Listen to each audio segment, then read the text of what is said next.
दो, वक्त दो। वक्त देने के लिए तुम्हारे पास वक्त है मोहित? रुचिका, हम इसके बारे में कल बात कर सकते हैं। मेरी कल की डेडलाइन है। तुम्हारी डेडलाइन कब नहीं होती है? कल संडे है, हम हनीमून बीच में छोड़ के आए तुम्हारी इस डेडलाइन के लिए। रुचिका, आई प्रॉमिस अगले वीकेंड ऑफ लूंगा। ओह, मतलब अगले हफ्ते 1 घंटा ऑफ लोगे सेक्स के लिए, है ना? को मुंह मत खुलवाओ, ओके? सेक्स में तो तुम्हें इंटरेस्ट ही नहीं है। कैसे होगा? मशीन हूं क्या? कोई रोमांस नहीं, कोई घूमना फिरना नहीं, शॉपिंग नहीं, मूवी नहीं, डिनर नहीं। हम एक टीवी शो तक साथ में बैठकर नहीं देखते, बातचीत तक नहीं होती है हमारे बीच में, तो फिर कैसे होगा? हाँ तो चिल्ला क्यों रही हो? किसके फायदे के लिए? पूरी दुनिया को हमारे मैरिड लाइफ का फ्री अपडेट देने के लिए? मैरिड लाइफ वो क्या होता है? मैरिड लाइफ में first just shut up, okay? कब से फालतू की बातें किए जा रही हो? बदतमीज। हर दूसरे दिन हमारे बीच ऐसे झगड़े होते, पूरे मोहल्ले को सुनाई देते। और रही बात उसकी प्रेगनेंसी की, ये नामुमकिन है। मिस्टेक हुई आप लोगों से सर। इतने दावे के साथ कैसे कह सकते हैं? क्योंकि उसे मुझसे बच्चा नहीं, डिवोर्स चाहिए था।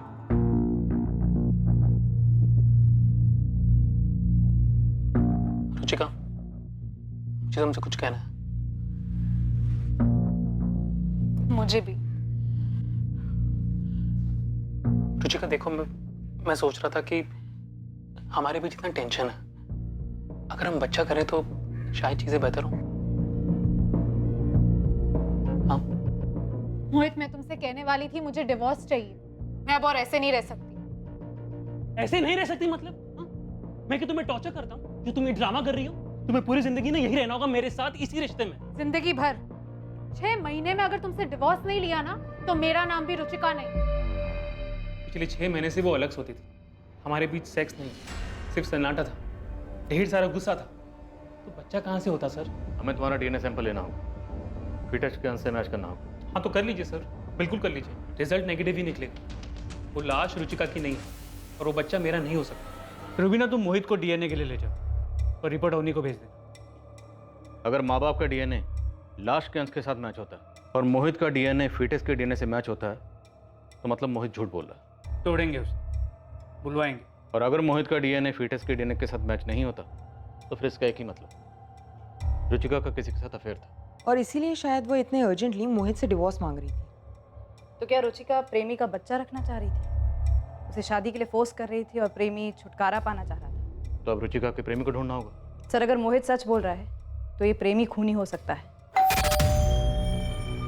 गराज में सब कैसे चल रहा है? बढ़िया। शीतल चेतन कैसे है? मुझे मिस कर रहे थे, तुम्हें भी हाय बोला है। मेरे सर में बहुत दर्द हो रहा है, मैं थोड़ा आराम कर लेता हूँ।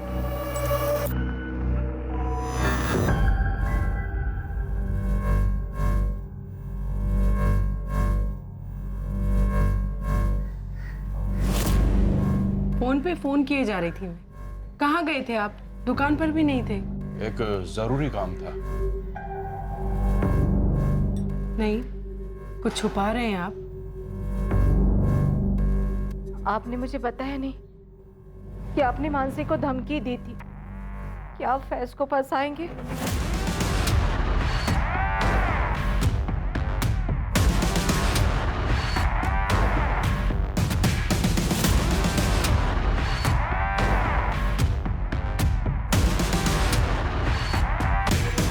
सर, रुचिका के माँ बाप धीरज और बीना चावड़ा के डीएनए लाश के डीएनए से मैच हो गया है। रुचिका मकवाना की ही लाश है। मोहित का डीएनए? फीटस से उसका डीएनए मैच नहीं हुआ। क्या? तो मतलब रुचिका के पेट में जो बच्चा था वो उसके पति मोहित से नहीं था? शायद रुचिका का जिसके साथ अफेयर था और जो उस बच्चे का बाप था, उसने रुचिका को मार दिया। रुचिका के कॉल रिकॉर्ड से कुछ मिला? All clear. हमारे स्टार खबरी हितेन और उसकी टीम को कहो मुझे आके मिले, मैं बात करूँ। तुम कहीं जा रहे हो? गराज। क्यों? ऐसे।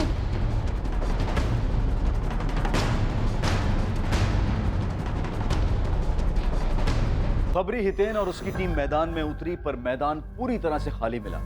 रुचिका के अफेयर का कोई नामो निशान नहीं था। दूसरी तरफ फैज के बर्ताव से मानसी बेहद परेशान थी। फैज उससे क्या छुपा रहा? फिर पुलिस को आखिरकार एक सुराग मिला, वो भी इत्तेफाक से।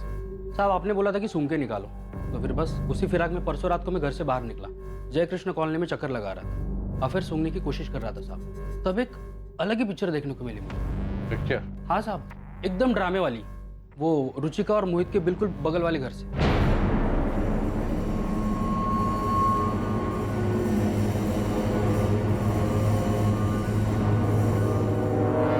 जब से रुचिका के मर्डर की खबर आई है तुमने तो अपना डिवोर्स का जाप ही करना बंद कर दिया। क्या हुआ, डर गए डिवोर्स मांगने वालों का हाल देखकर? देखो शगुन, मैंने तुमसे इस बारे में कोई बात नहीं करनी है। तुम ये बताओ कि डाइवोर्स कब दे रही हो तुम मुझे? पहले तो मैं तुम पर दहेज और घरेलू हिंसा का केस ठोकूंगी, उसके बाद उसे जीतूंगी। तुम्हें कुछ सालों की सजा होगी, तब तक हमारे आरुष की शादी भी हो जाएगी, उसके बाद मैं तुम्हें डिवोर्स दे दूंगी, समझे? मनहूस औरत। मनहूस होगा तू, तेरी माँ, समझा? हट। शगुन, मजा आ रहा है ना तमाशा देखने का? जी नहीं, वो कुछ काम से मोहित साहब से मिलने आया था, पता चला वो। हाँ ठीक है, मैं भी यहाँ सामने ही रहता हूँ। कितनी रातों से मैं चैन से सोया भी नहीं। इनके झगड़े की वजह से 12 नंबर की रुचिका मोहित से डाइवोर्स लेने के लिए गला फाड़ती, और ये नीलेश अपनी पत्नी शगुन से डाइवोर्स लेने के लिए चीजें तोड़ता रहता है। रुचिका का तो फिर भी ठीक है, 1 साल की ही शादी है, कोई बच्चा भी नहीं है। लेकिन ये नीलेश, उसका तो 7 साल का बच्चा है, फिर भी डाइवोर्स क्यों भाई? और अब तो रुचिका का मर्डर भी हो गया। साहब मुझे तो बस बू आ रही है। वो रुचिका के कॉल रिकॉर्ड से कुछ मिला नहीं, मैडम ने बताया मुझे। लेकिन हो सकता है कि रुचिका को कभी कॉल करने की जरूरत ही ना पड़ी हो। ये भी हो सकता है कि रुचिका का वो आशिक उसके बगल वाले घर में रहता हो, नीलेश बारोट। इस अफेयर का कोई सबूत है? साहब बिना सबूत का तो मैं खड़ा ही नहीं हो पाता। इसे देखा है कभी यार? पुलिस से हूँ।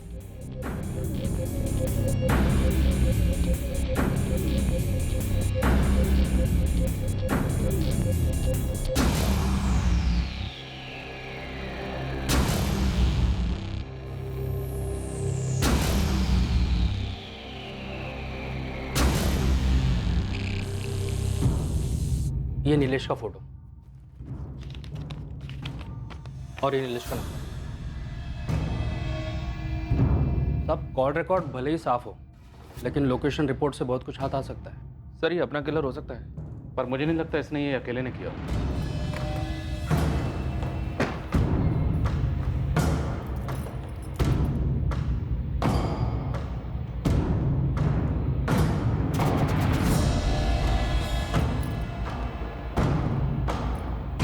हेलो चेतन, फैज आया था क्या गराज? नहीं, ऐसे ही पूछ रही थी, वो उसका फ़ोन नहीं लग रहा था।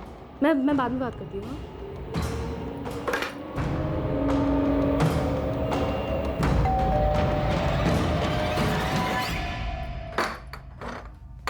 तुम गराज नहीं गए थे? तुम्हें कैसे पता? तुम मेरा पीछा कर रही थी, मुझ पर शक कर रही हो? झूठ बोलने वालों पर शक ही किया जाता है फैज। देखो मुझे सच सच बताओ, उस औरत की मर्डर में तुम्हारा हाथ है क्या, या फिर तुम्हारी अम्मी अबू का? क्या बकवास कर रही हो? अगर यही बात मैं तुमसे कहूँ तो कि उस औरत की मर्डर में तुम्हारा और तुम्हारे मम्मी पापा का हाथ है? फैज झूठ तुम बोल रहे हो, तुम मुझसे कुछ छुपा रहे हो। अगर तुम अभी के अभी मुझे सच सच नहीं बताया ना तो मैं पुलिस के पास जा रही हूँ, मैं बता रही हूँ तुम्हें। मैं जहाँ जाना है जाओ।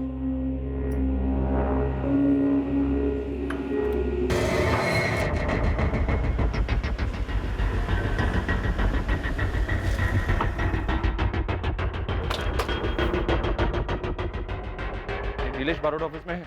जी सुबह से कहीं गए नहीं।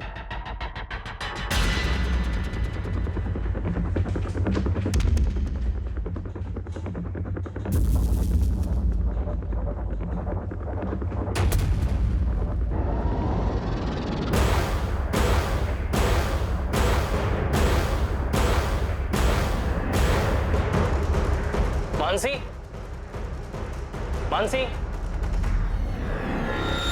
मानसी, सच में पुलिस के पास तो नहीं चली गई? The number you have dialed is currently unavailable.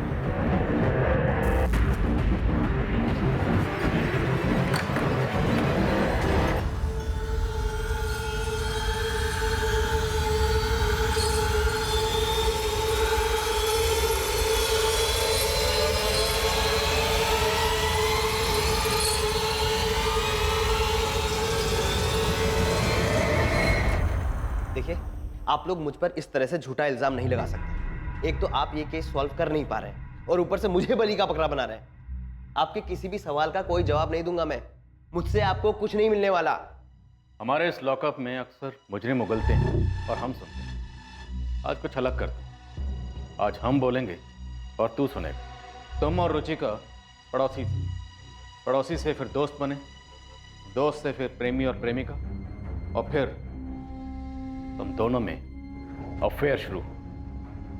ज्यादा वक्त नहीं लगा होगा करीब आने में, सब ठीक चल रहा था, पर फिर रुचिका प्रेग्नेंट हो गई। शादी करना चाहती होगी तुमसे, और तुम्हारी बीवी तुम्हारे ऊपर केस करने की बात कर रही थी। तुम दोनों तरफ से फंस चुके थे और वक्त निकला जा रहा था। नीलेश, आज 4 महीने पूरे हुए हैं। कल सोनोग्राफी है 6 बजे।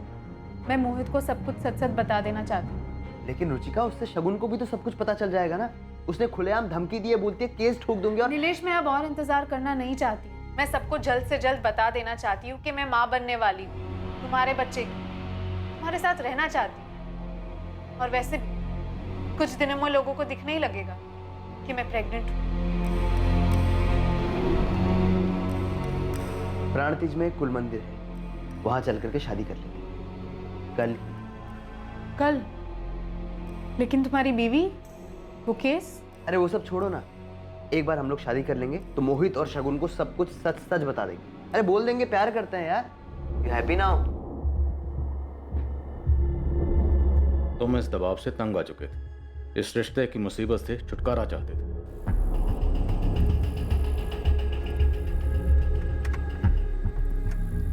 हाँ, क्यों रुके हैं? कुल मंदिर तो आगे है ना? नहीं, वो पंडित जी का परिवार है पास में, तो 10 मिनट मिल लेते हैं उनसे, और फिर मंदिर भी पास में, पैदल पैदल निकल जाएंगे। ठीक है?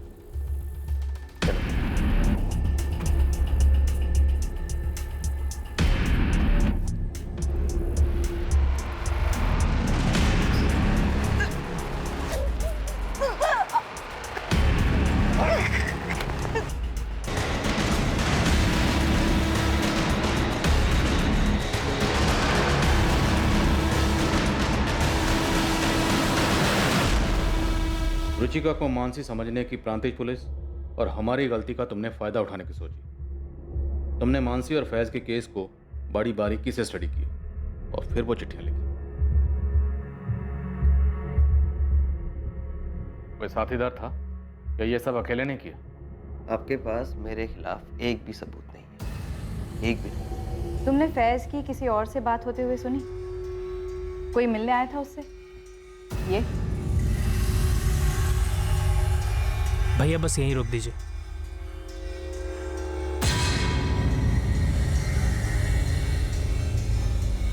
नहीं, मैं ऐसे नहीं जानती, लेकिन वो जरूर मुझसे झूठ बोल रहा है। वो कुछ जानता है जो मुझसे छिपा रहा है।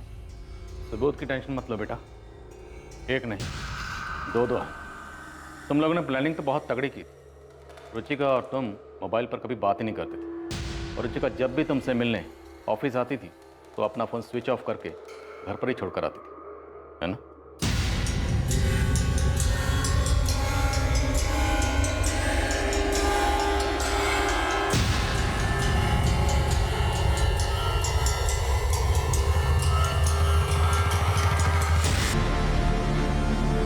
ये देख,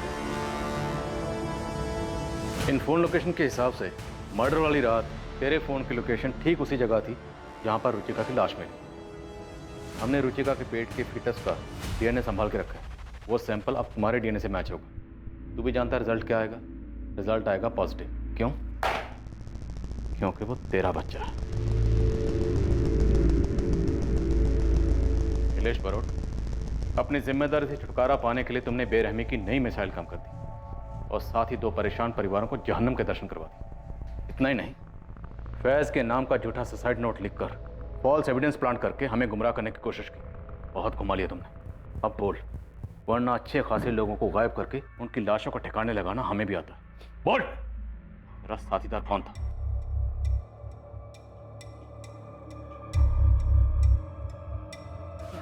मानसी, प्लीज मुझे तुमसे कुछ बात करनी। Ma'am 1 minute.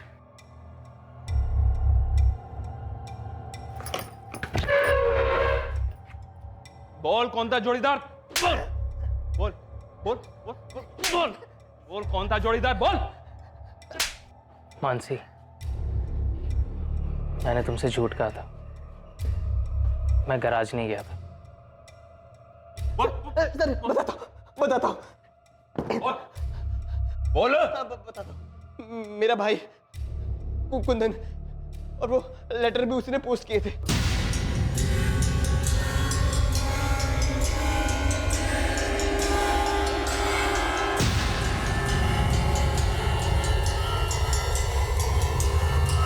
अब नहीं करेगी।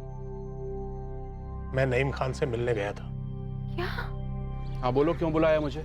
नहीं, जो होना था सो हो गया। बच्चों ने शादी भी कर ली, अब हमें भी स्वीकार कर लेना चाहिए। इस सब में पुलिस भी हमें सुपारी देने वाला समझ रही है। जो मैं तो हूं नहीं, आपके बारे में मुझे पता नहीं। मैं भी नहीं, मैं तो बस अपनी बच्ची का भला चाहता हूँ, जो आप भी चाहते हैं फैज के लिए, है ना?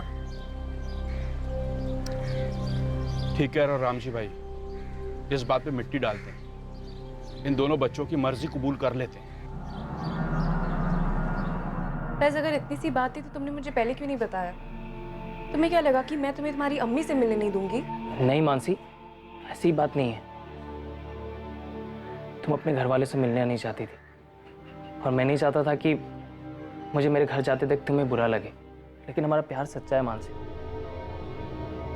लेकिन हमारे माँ बाप भी तो हैं। जो भी हुआ अपनी जगह तो वो ठीक ही थे। बगावत हमने की, हमारा भाग कर शादी करना सिर्फ उतना ही नहीं रह गया, एक मर्डर केस भी जुड़ गया। कितने परेशान हो गए हैं। मानसी, मुझे लगता है तुम्हें भी अपने मम्मी पापा से मिल लेना चाहिए। एटलीस्ट हम ट्राई करके तो देखें। माफी मांग लो, माँ बाप है, मान ही जाएंगे।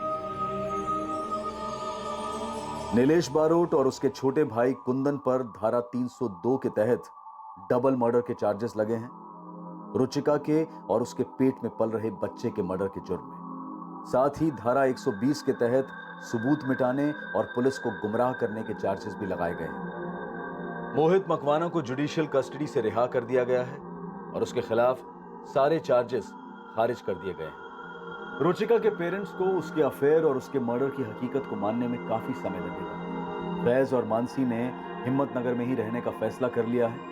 फैज अपने गराज लौटा है और मानसी ग्रेजुएशन के साथ पार्ट टाइम जॉब कर रही है। उन दोनों के परिवारों ने उन्हें सपोर्ट करने का फैसला किया है। अभी तक किसी भी बिरादरी के ठेकेदारों ने कोई खास आपत्ति नहीं जताई।